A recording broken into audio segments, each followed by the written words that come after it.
Hola, mi nombre es Nancy y soy profesora de física en curso aragonés. Yo estudié física en CEU, soy egresada de la Facultad de Ciencias y hoy les voy a responder la parte de física de la guía de área 2 para realizar el examen de ingreso a la UNAM. Comencemos.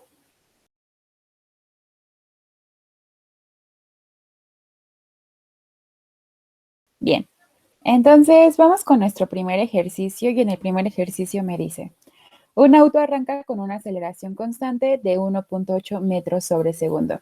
La velocidad del auto, 2 segundos después de iniciar su movimiento, es d. Para este ejercicio, primero lo que voy a hacer es recordar el concepto de la aceleración. Entonces, defino la aceleración como el cambio de la velocidad en el tiempo. Y sus unidades son metros sobre segundo cada segundo, ¿no? Entonces, si yo veo esta expresión, ¿qué me dice? Que voy a tener una velocidad cada segundo. Y pues justamente es como defino la aceleración, ¿no? Como ese cambio de la velocidad cada segundo. Entonces, en este caso, el valor que me da es de 1.8 metros sobre segundo cada segundo. ¿Qué quiere decir? Este mismo problema me está diciendo que la aceleración se mantiene constante. ¿Qué quiere decir que la aceleración se mantenga constante? Que constantemente estoy teniendo un cambio, que la velocidad está cambiando constantemente durante un cierto intervalo de tiempo, que es cada segundo. Eso es lo que me dice que yo tenga aceleración constante, que la velocidad cambia constantemente. Ahí está nuestra palabra clave. Hay un cambio constante. Entonces, eso mismo vamos a utilizarlo. El hecho de que cambie cada segundo, cambia cada segundo cambia, cada segundo cambia. Está cambiando cada segundo esa velocidad. Entonces, me están diciendo que cada segundo, para el primer segundo, la aceleración es de 1.8 metros sobre segundo. Bueno, estamos hablando de velocidad, ¿no? Entonces, para 2 segundos va a cambiar al doble y será 3.6 metros sobre segundo. En 3 segundos va a volver a cambiar y va a ser 5.4 metros sobre segundo. Entonces, me está diciendo que la aceleración cambia constantemente. Por lo tanto, la velocidad también va a llevar un cierto cambio. Justamente es lo que me dice esa expresión. Esto solo lo saco de desglosarlo. Me dice que voy a tener una velocidad de 1.8 metros sobre segundo cada segundo. Bien. Si yo quiero comprobarlo a partir de aquí, que de hecho eso es lo que me pide el problema, para 2 segundos, calculemos la aceleración. Vamos a hacer una comprobación calculando la aceleración a partir de lo que acabo de escribir. Entonces es la velocidad, 3.6 metros sobre segundo entre 2 segundos, ¿no? 3.6 entre 2, pues me da 1.8 metros sobre segundo al cuadrado. Y esa es justamente la aceleración constante que voy a tener cada segundo. Cada segundo voy a tener una aceleración de 1.8 metros sobre segundo al cuadrado. Pero para que yo pueda mantener esa aceleración constante, necesito un cambio en la velocidad. Y el cambio es constante también. Veo cómo aumenta ese mismo valor cada segundo y cada segundo. Por lo tanto, mi respuesta correcta es la D, la opción D. Bien. Para la 2 me dice, una moneda de 10 gramos es colocada sobre un plano sin fricción. Si se desea producirle una aceleración de 5 metros sobre segundo al cuadrado, ¿cuál es la magnitud de la fuerza que se requiere aplicar? Bien, para este problema vamos a remontarnos a la segunda unidad de la guía y que es de la fuerza.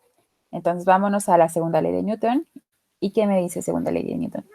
Me dice que para que yo pueda darme cuenta que se le aplicó una cierta fuerza a un objeto, el cuerpo al que le aplique la fuerza va a adquirir una cierta aceleración. Entonces, las unidades de la masa están en kilogramos y las unidades de la aceleración son metros sobre segundo al cuadrado. Y todo esto me da como resultado una unidad que se llama Newton, unidades de las fuerzas.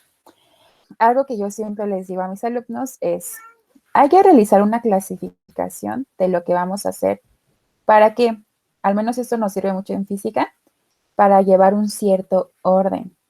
Este orden me va a decir qué elementos tengo y qué puedo hacer con ellos.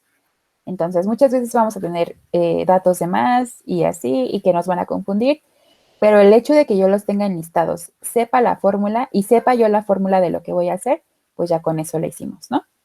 Fórmula, datos, fórmula, sustitución y por último, resultados.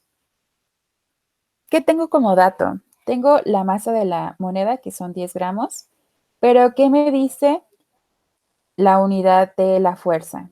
Está en kilogramos, entonces tenemos que hacer una conversión. Para esto vamos a escribir una notita por aquí y vamos a recordar que un kilogramo está compuesto o es igual a 1000 gramos. Entonces vamos a hacer una conversión de gramos a kilogramos antes de comenzar a hacer los cálculos. Yo hago esta operación de gramos a kilogramos y tenemos un valor de 0.01 kilogramos. 10 gramos es igual a 0.01 kilogramos. Ya tengo la masa en kilogramos y también me dan la aceleración, que tiene un valor de 5 metros sobre segundo al cuadrado. ¿Qué fórmula vamos a ocupar? Vamos a ocupar segunda ley de Newton sin ningún problema y vamos a hacer una sustitución. Sustituyo primero la masa, que tiene un valor de 0.01 kilogramos, y después la aceleración, que tiene un valor de 5 metros sobre segundo al cuadrado. Al momento de hacer este cálculo, obtengo como resultado 0.05 unidades de fuerza, que es lo que yo quiero obtener, y como resultado tengo 0.05 newtons. Y listo. Por lo tanto, nuestra opción correcta para esta pregunta es la B, 0.05 newtons. Es una fuerza bastante pequeñita, ¿no? Porque pues igual la masa es bastante pequeñita. Número 3. Un equilibrista utiliza una barra para poder caminar con mayor facilidad sobre una cuerda floja. En este ejemplo, el equilibrio rotacional se da cuando, para antes de comenzar, vamos a recordar equilibrio. Vámonos a la unidad 2 de nuevo y en la parte de equilibrio. Resulta que para que yo pueda tener equilibrio necesito dos cosas. La primera es que el cuerpo se mantenga en reposo, el cuerpo esté en reposo, o que el cuerpo se encuentre en movimiento rectilíneo uniforme. En este caso, pues nos conviene que se encuentre en reposo, ¿no? Porque pues si no, el equilibrista perdería justamente ese equilibrio, pues podría caer, ¿no? Entonces, en esta parte también tengo dos condiciones, que son las condiciones de equilibrio. La primera es de equilibrio traslacional y la segunda es la del equilibrio rotacional. Vámonos con esa segunda. ¿Y qué me dice esa segunda? La segunda condición de equilibrio, vamos a ponerlo, segunda condición de equilibrio. ¿Qué me dice esa condición de equilibrio? Me dice que la suma de las torcas aplicadas a ese cuerpo tiene que ser 0. La suma de las torcas tiene que ser 0. Aquí vamos a recordar brevemente cómo calculo la torca. Vamos a calcularla por la fuerza aplicada por el brazo de palanca. Vamos en nuestras opciones y la primera dice, la barra pesa lo mismo que el equilibrista, por lo que ambos se compensan. Esto no tiene mucho sentido. Aquí no hablamos nada de peso, no involucramos al peso y pues no tiene sentido que ambos tengan el mismo peso porque si no, de hecho sería un más problema, ¿no? Para mantener ese equilibrio sería más problema debido al peso, a un peso mayor. La B. El equilibrista coloca verticalmente la barra produciendo una torca en el extremo. De hecho, no nos ayuda mucho. Vamos a dibujar aquí rápidamente al equilibrista. No me ayuda mucho que sea vertical, ¿no? O sea, ni siquiera tiene sentido llevarlo vertical. Entonces, descarto la B. La número C me dice, el equilibrista desplaza la barra hacia adelante llevándolo hacia adelante. Tampoco tiene como mucho chiste o no es lo que estamos buscando porque no nos sirve de mucho el simplemente llevarla hacia adelante, ¿no? O sea, no, eso no tiene mucho que ver. Y por último, la barra horizontalmente produce una torca del lado derecho que equilibra a la del lado izquierdo. Entonces, en este caso, ¿quiénes son mis puntos de apoyo? Pues donde me estoy agarrando, ¿no? Donde el equilibrista está tomando a esta barra. Tengo el mismo brazo de palanca aquí que el mismo que hay de este lado. Y eso me conviene para que la fuerza se equilibre y las torcas aquí sea la misma que acá y haya ese equilibrio. Entonces, en este caso, la respuesta que estamos buscando es la D.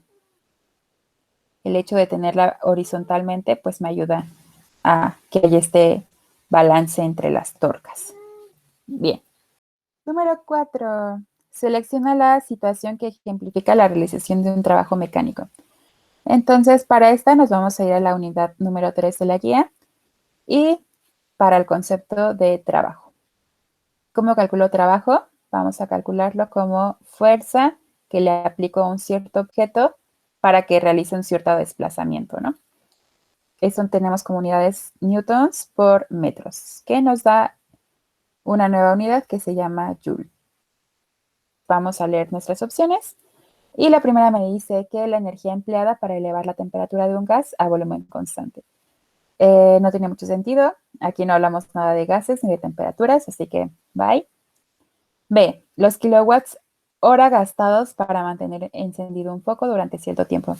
No tiene nada de sentido tampoco con lo que estamos pidiendo. Bye. C. El aumento en la energía cinética de un objeto en movimiento circular uniforme. Ni siquiera, para este punto, ni siquiera sé qué es el movimiento circular uniforme. Entonces, bye, super bye. Y T. Al empujar una caja con una fuerza constante para moverla a una cierta distancia. Justamente hablo de fuerza y justamente hablo de una distancia, ¿no? Entonces, en este caso, nuestra opción correcta es la D. Y listo. Así de sencillo, lo puedo sacar simplemente con recordar la formulita. Ok, un niño está parado sobre un carrito, ambos en reposo. El primero pesa 30 kilogramos y cuando salta hacia adelante a 2 metros sobre segundo, el carrito es lanzado hacia atrás a 12 metros sobre segundo. Entonces, antes del choque, por así decirlo, vamos a irnos a colisiones y vamos a basarnos en conservación del momento o momentum.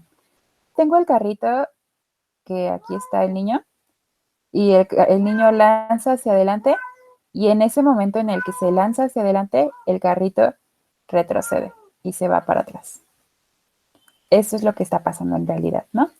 Para esto vamos a recordar conservación de momento de la unidad número 3 y calculamos momento. Entonces, antes del choque, el niño y el carro tienen una velocidad a la que le vamos a llamar con U y después del choque, el niño va a tener una velocidad que le vamos a llamar con V y el carrito tendrá una V2.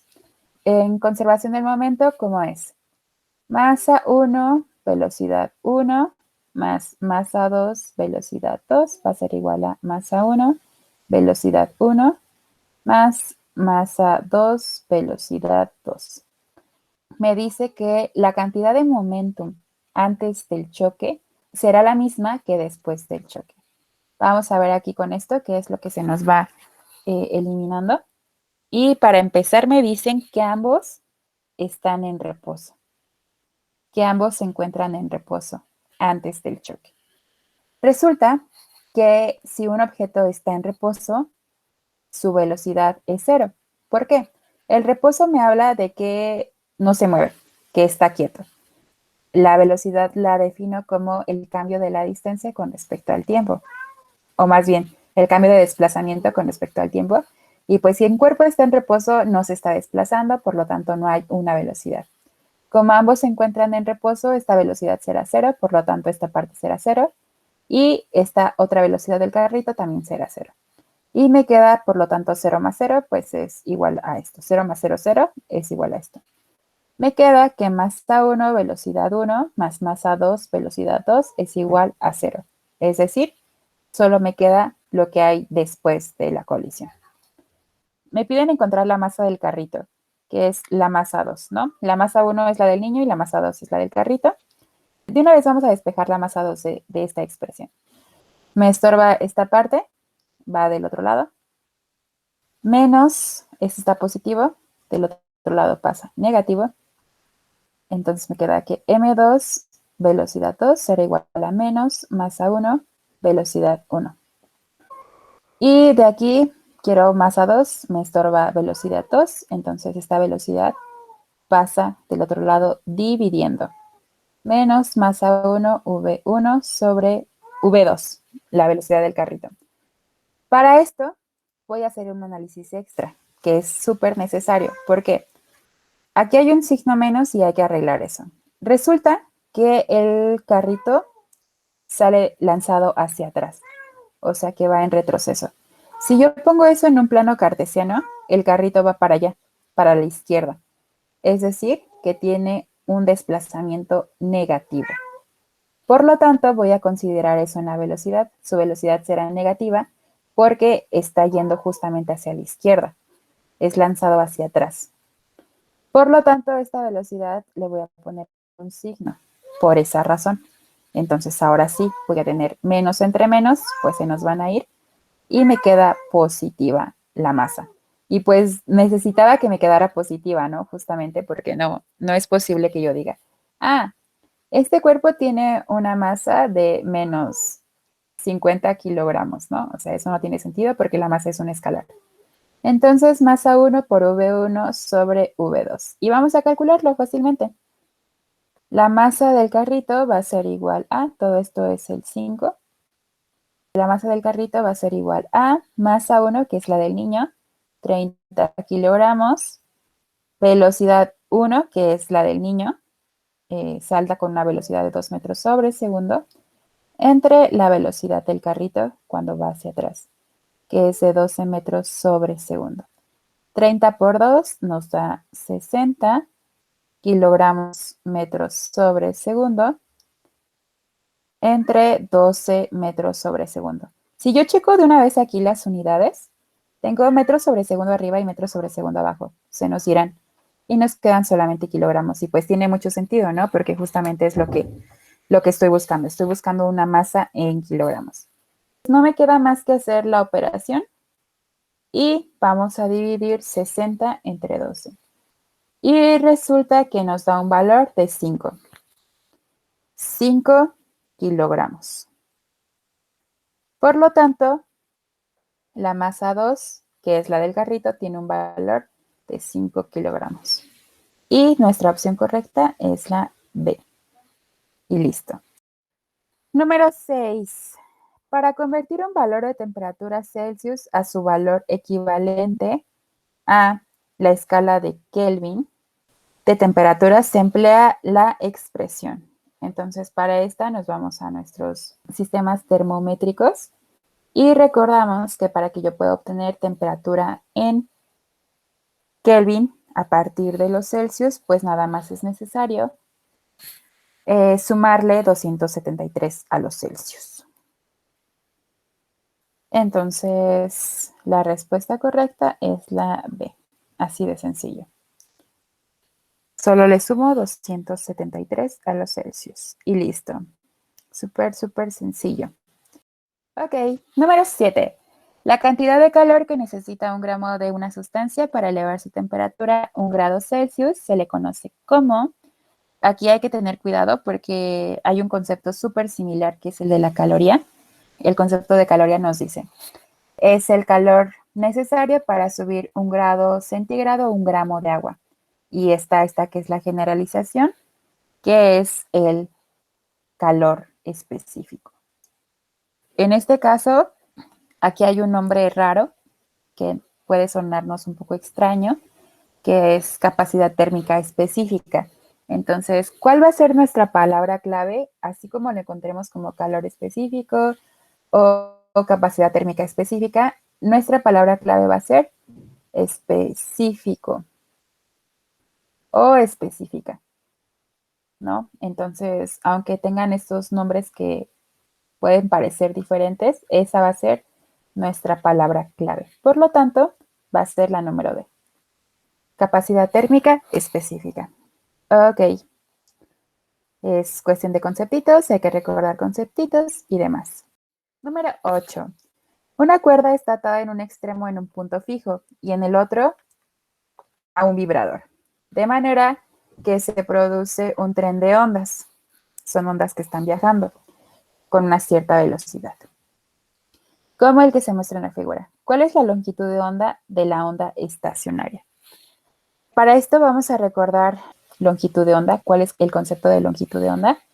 Y recordemos que defino longitud de onda como la distancia que hay de cresta a cresta o de valle a valle, que es la misma. La longitud de onda, espérenme, déjenme dibujar una onda más decente. La longitud de onda la vamos a definir así, como la distancia que hay de cresta a cresta o de valle a valle, que tiene que ser la misma. La represento con una lambda y en este caso me dicen que de cada extremo a extremo son 90 centímetros. Entonces, como me dan una unidad de medida en ciclos y no en metros como tal, vamos a recordar que es un ciclo.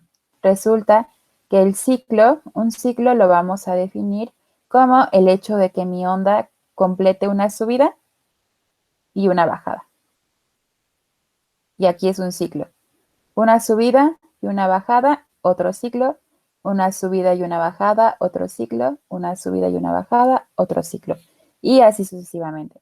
Entonces vamos a contar cuántos ciclos tenemos en esta onda que nos muestra. Vamos a hacerlo un poquito de manera gráfica porque no tenemos otro dato. Entonces contamos los ciclos. Una subida y una bajada es 1, una subida y una bajada son 2, una subida y una bajada son 3, una subida y una bajada son 4 y por último una subida y una bajada son 5. Son 5 ciclos exactos.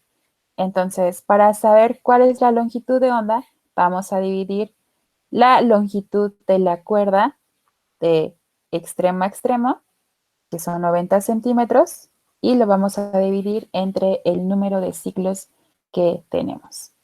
Si yo hago esa división, 90 centímetros entre 5 ciclos,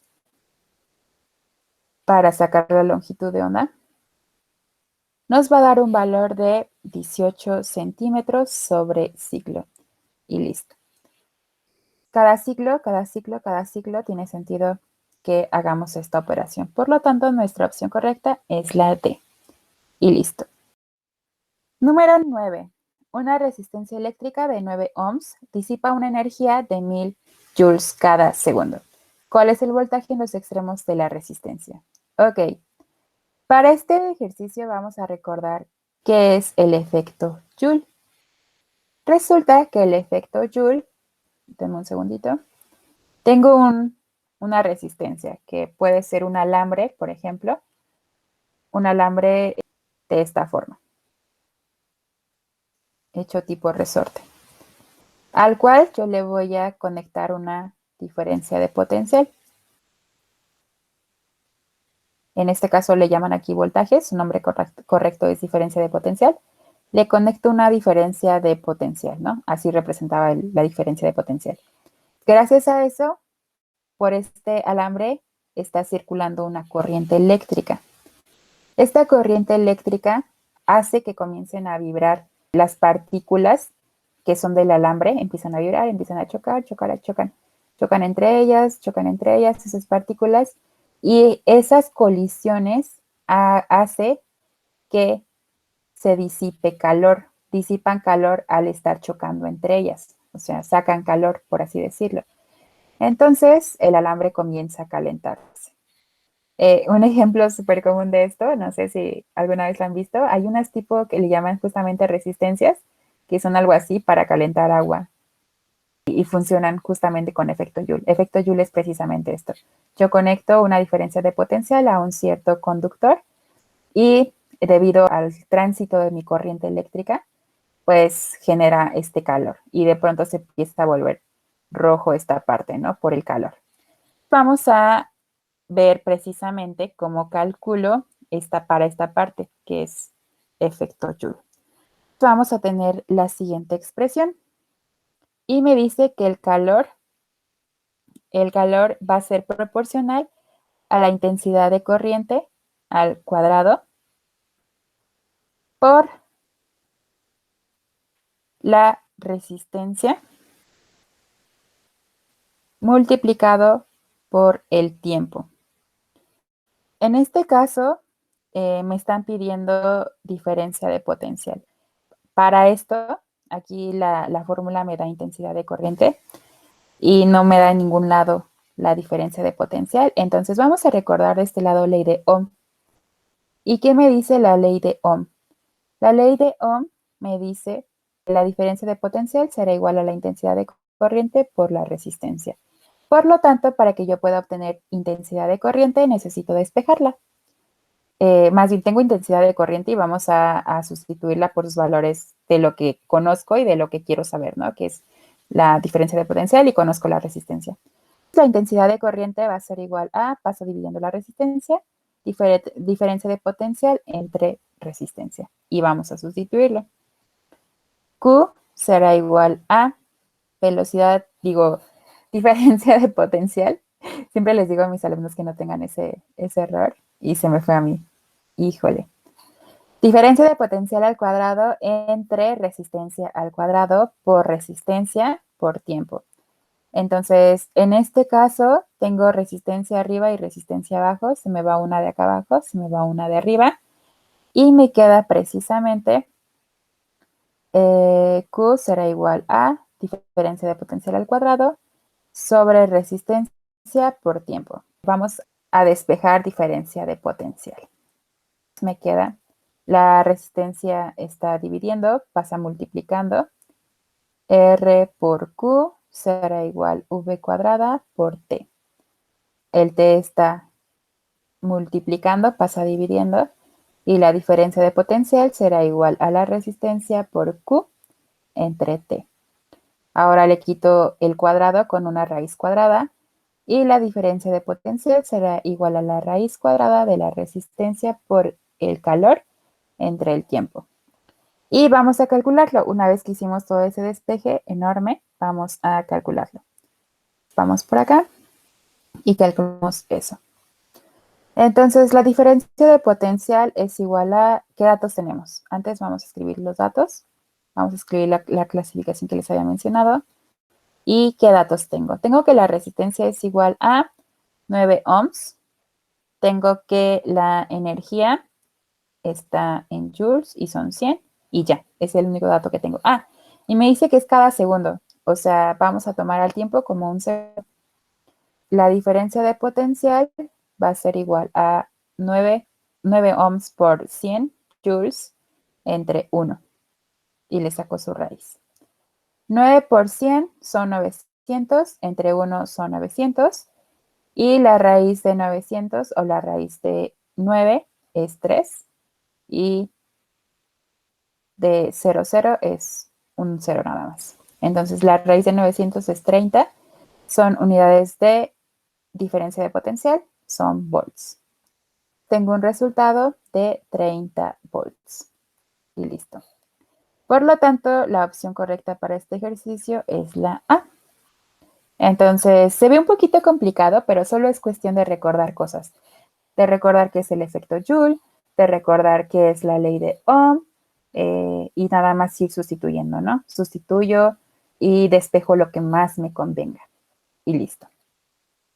Muy bien, avancemos al ejercicio número 10. Dice, ¿en cuánto tiempo se llenará una alberca olímpica con un cierto volumen si se utiliza un tubo de 40 centímetros de diámetro por el que fluye agua a una velocidad de 4 metros sobre segundo? Para esta parte vamos a utilizar justamente en tema de hidrodinámica, vamos a utilizar la parte de volumen. Para esta parte me dice que el volumen que tendrá el fluido, o pues más que nada el agua, ¿no? Estamos hablando de agua. El volumen va a ser igual a un área transversal, ahorita explicamos qué es el área transversal, por una velocidad por un cierto tiempo. Entonces, el volumen será igual a estas cantidades. El área transversal, ¿cuál es? Tengo una tubería y si yo lo corto a la mitad y lo veo de frente, ¿qué se ve? Un circulito, ¿no? Esto justamente que yo veo de frente es el área transversal y por esa razón me dan cuál es el diámetro del tubo. Antes que nada, vamos a sacar el área transversal. ¿Cómo saco el área de un círculo? El área de un círculo lo sacamos como pi por radio al cuadrado. En este caso me dan el diámetro del círculo, no el radio. Vamos a partir el diámetro a la mitad para obtener el radio. Entonces el radio es de 20 centímetros, pero yo lo quiero en metros porque todo lo demás me lo dieron en metros. Entonces vamos a convertirlo en metros.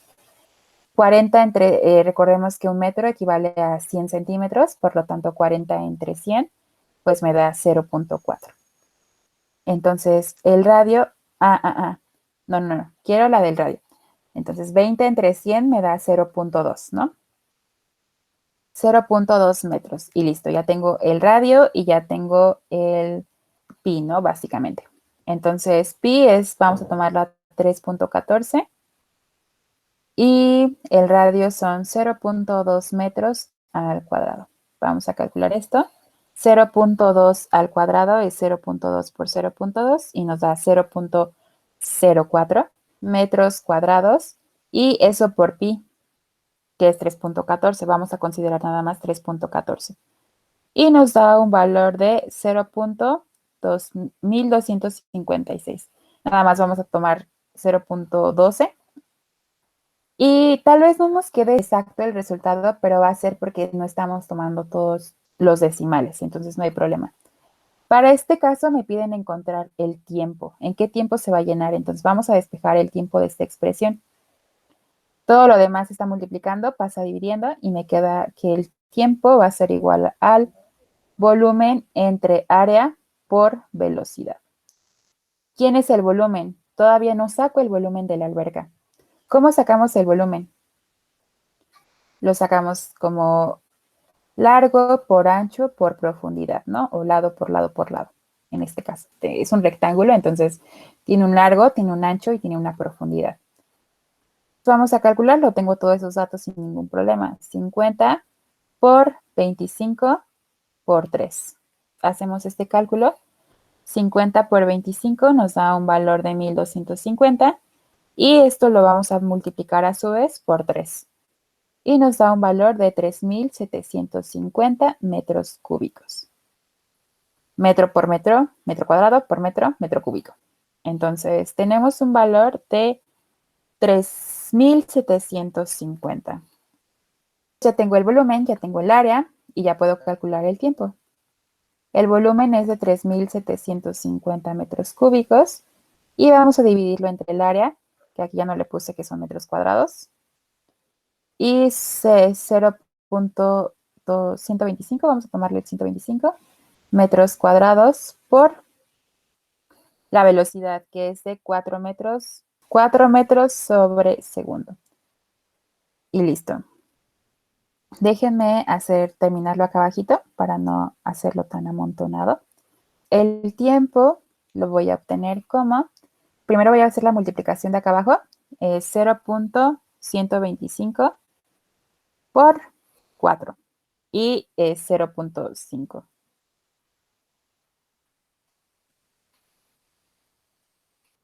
Vamos a dividir 3750 entre 0.5 y nos da un valor de 7550. No se me espanten, más bien 7500, nada más 7500. No se me espanten si todavía no tengo el resultado y si no se parece a nada de por acá. ¿Por qué no se parece? Vamos a hacer un análisis de unidades, rapidísimo. Tengo metros cúbicos arriba y abajo tengo metros cuadrados por metros sobre segundo. De acá abajo voy a obtener metros cúbicos y obtengo metros cuadrados por metros cúbicos sobre segundo. Hacemos ley del sándwich, aquí lleva un 1 porque es un entero. Metro cúbico por segundo, metro cúbico por segundo, entre metro cúbico por 1, metro cúbico. Tenemos metros cúbicos entre metros cúbicos, se nos van y me quedan solamente los segundos. Tiene mucho sentido que no tenga todavía la respuesta. ¿Por qué? Porque estos son segundos y la respuesta está en horas. Hay que hacer una conversión más. Hay que convertir todavía esto a horas. Entonces, para esto vamos a recordar que una hora tiene 3600 segundos. Una hora tiene 60 minutos y cada minuto tiene 60 segundos. 60 por 60 son 3.600 segundos. Entonces, para poder convertir a horas, vamos a dividir, vamos a recordarlo, voy a poner acá, que una hora equivale a 3.600 segundos. Por lo tanto, si yo hago la división de 7.500 entre 3.600, me da un valor de 2.08 horas. Y listo, ya tengo mi resultado. Y por lo tanto es la opción número D. Como les decía, no nos dio un número exacto, pero es porque yo estoy utilizando o decimales de más o decimales de menos. Entonces, en este caso decimales de más porque me dio 0.8. Yo creo que han de haber agarrado para esto 0.12 nada más. Yo agarré 125, pero no hay problema, ¿no? Es exactamente lo mismo, solo es cuestión de, como les digo, o sea, depende de cuántos decimales te agarres, pues va a ser tu resultado. ¿Qué fue lo que hicimos? Recordemos que la ecuación que tomamos es la del volumen del fluido. Va a ser igual a área transversal por velocidad por tiempo. Despejo el tiempo. Y necesito sacar área transversal de la manguera, del tubo. Ajá, del tubo justamente. Bueno, es una manguera, ¿no? O sea, manguera. Saco la área transversal de la manguera y tuve que calcular su radio porque no me dieron el diámetro. Calculo el radio en metros, calculo el área transversal, ya la tengo, todavía no tengo el volumen de la alberca, saco el volumen de la alberca y ahora sí me pongo a calcular todo, que es todo lo que está por acá. Después obtuve el tiempo, pero lo obtuve en segundos, tuve que hacer una conversión más y me tuve que acordar de esto. Ay, ay, ay, no puede ser. Tomé la goma sin querer. Entonces me tuve que acordar de esto y hacer esa conversión. Y listo. Muy, muy, muy bien. Avanzo a la 11 y dice, el fenómeno que por primera vez puso en manifiesto el carácter dual onda-partícula de la luz fue, y esa es la respuesta A, el efecto fotoeléctrico. ¿Qué me dice el efecto fotoeléctrico? Trata de un experimento en el cual en un metal se incidió ondas electromagnéticas, que es luz básicamente, chocó con las partículas del metal y estos desplazaron, le inyectaron energía a los electrones de los átomos de ese material y electrones salieron. Se salieron los electrones. Precisamente nos da este carácter dual el hecho de tener onda. Se dieron cuenta que los fotones, que son las partículas de la luz, son capaces de dispersar o de sacar electroncitos a grandes rasgos. Entonces es la A. Número 12. El modelo de Thomson establece que antes de leer las opciones, quiero que recordemos qué me dice el modelo de Thomson. El modelo de Thomson es a lo que le llaman el budín de pasas, ¿no? Tengo acá un budín de pasas, así como, imagínenselo como si fueran unos roles con chispas de chocolate. A mí no me gustan las pasas, entonces con chispas de chocolate que están aquí. Entonces, la masa de nuestro rol tiene una carga positiva y neutra. El neutrón lo especifico así, con un más menos. Tiene esa carga nuestra masa.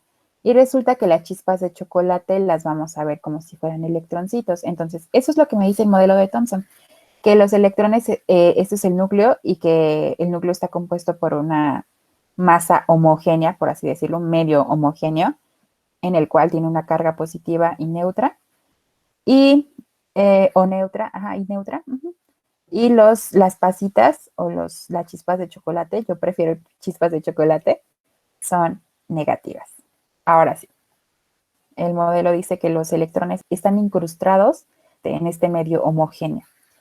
Entonces, A, los electrones son partículas con carga negativa distribuidos uniformemente dentro de un medio homogéneo de carga positiva, haciendo al átomo eléctricamente neutro. Y pues ya, de una nos damos cuenta que es la opción número A. El número B, existe un átomo formado por una corteza constituida por electrones que giran alrededor de un núcleo donde se concentra la carga eléctrica positiva y la masa del átomo. Ok, C, los electrones se encuentran en regiones específicas a diferentes distancias del núcleo. De hecho, la B es la de Bohr. La C me habla de vibrando alrededor de como lo hacen los planetas alrededor del Sol. La C es el de Schrödinger. Y el D me dice que existen átomos distintos para cada elemento cuyas masas y tamaños diferentes que se pueden combinar en diferentes proporciones para formar más de un compuesto. Esto no nos dice mucho, de hecho, del átomo. Entonces, la eliminamos. Y listo. Hemos terminado. Espero que les haya gustado y si quieren más información del curso, pues pueden mandar mensaje directamente y se les atiende. Muchas gracias. Esto sería todo por mi parte y nos vemos a la próxima. Muchas gracias y hasta luego. Bye.